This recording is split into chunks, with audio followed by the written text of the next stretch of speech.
Got my little remote dongle. Did remember this time to turn off the Wi-Fi, see if that saves the buffering. Um, and basically what I wanted to do today is, besides just saying hi, hello, thanks for watching the videos, there's new authentics, and I forgot to turn off notifications. Let's see if I can do that right now. Can I go to this? Do not disturb. There we go. All right, I think that'll fix it. Um, but yeah, yeah. Thank you for watching those Authentics videos. They're coming along quite nicely, and I did enjoy doing that Cobra Trooper video. Although I've discovered a lot of older GI Joe fans really didn't, but those are people that you know have little agendas against me from back in the day, and as I've said, maybe someday I'll tell that story, but that day's not today.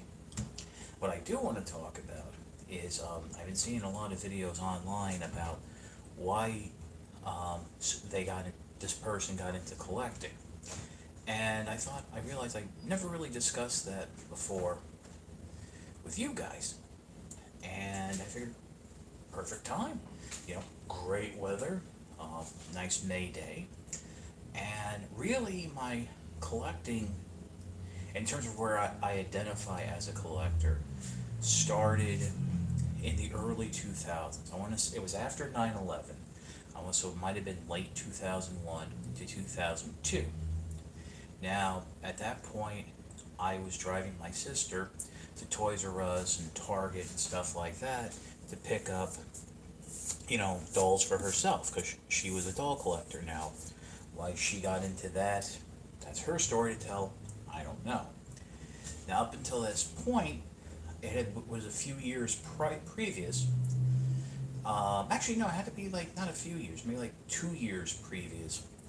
I had seen in a catalog that, and it was a weird catalog for them to show up, but they were selling what I believed to be the Sonokong, or maybe even the official Takara releases of the from Car Robots, what we know as Robots in Disguise 2001.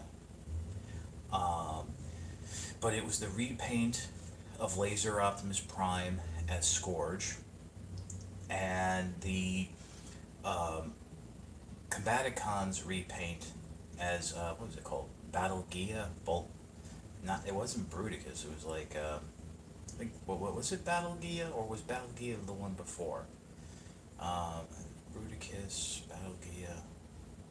No, it was Ruination. It was the Ruination. And I was surprised because I had just figured by that point Transformers had run its course. So as I'm taking my sister around to Toys R Us and Target, flash forward a few years, I'm seeing the other figures from Robots in Disguise. Well, the other Car Robots figures now released as Robots in Disguise. So I'm seeing Fire Truck Optimus Prime, Ultra Magnus, Scourge, Black Convoy. And I'm just happy to see that, they're still around. I see G.I. Joe on the pay, so I'm happy to see they're still around. Now, the next big thing that happened is Chris Hyatt, whom, if you remember, I've talked about, it'll be a year in June since he passed, helped establish a comics review section on a website now known as 411 Mania. Now, at the time, look at that, it's still up. As I mentioned when I eulogized him, there really wasn't a lot of review sites or review anything for comics, toys, whatever. So by starting the comic reviews, that opened up to toy reviews. Now, in the early 2000s, you had that first wave of 80s nostalgia. That's interesting. I wonder if this is causing the buffering. But anyway, just to give you a little brief history, in the 1980s, you had 50s nostalgia and a little bit of 60s nostalgia. In the 90s, you had the rest of the 60s nostalgia and a whole lot of 70s nostalgia. And then going into the early 2000s, that's when you had the 80s nostalgia hit. I mean, this is when you had Transformer comic books being the number one selling comic books in the country. So there was a huge wave of 80s nostalgia, and you had a lot of people doing toy reviews of Transformers. Now, the current line when this started was Armada.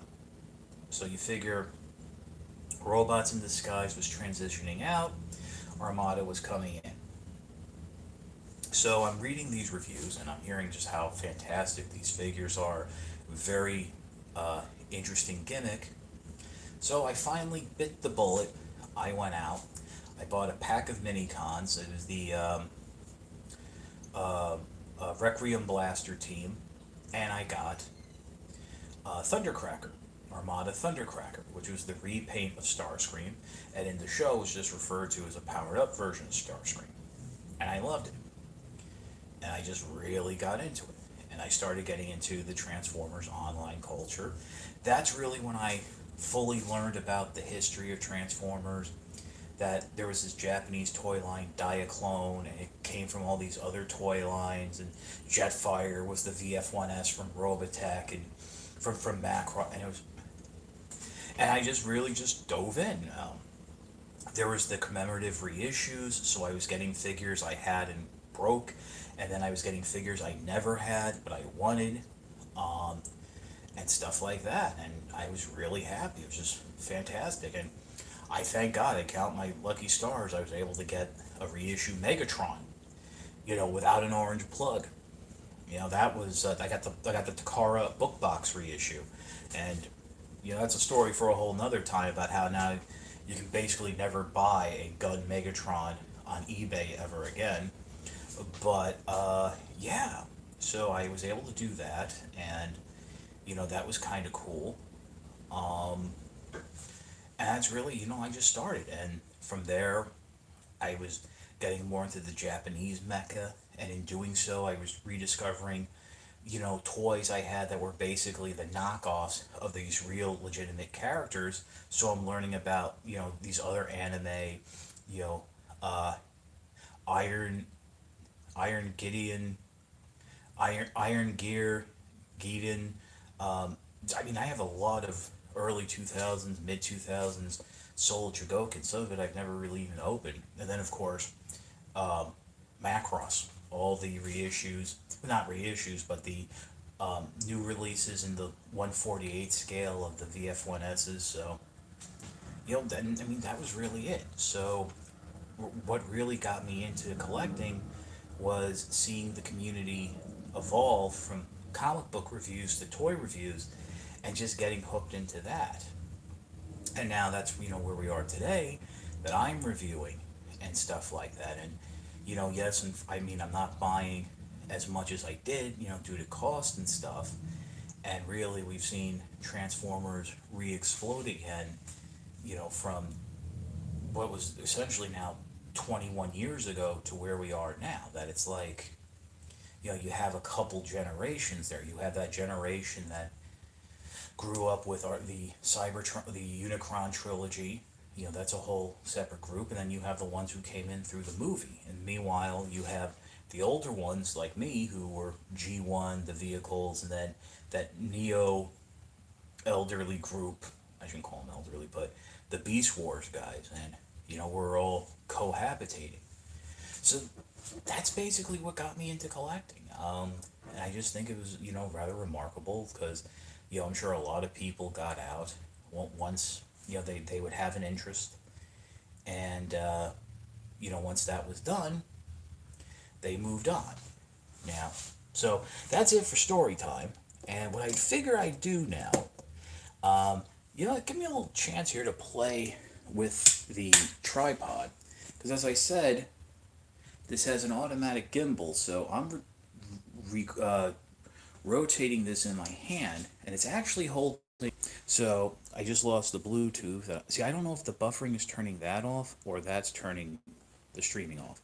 But here, I wanted to show you what's going to be the next review, and that is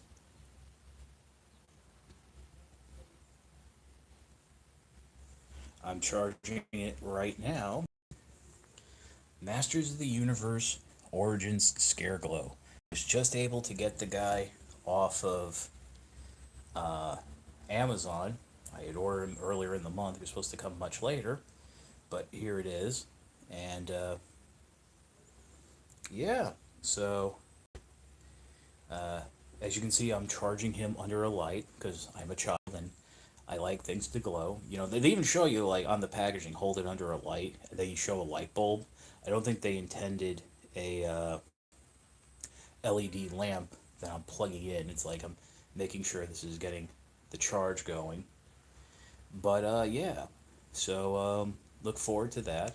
Hopefully, I'll get it up sometime today. I'll probably actually record it as soon as I'm done filming this. So yeah, that's about it. Thank you so much for watching.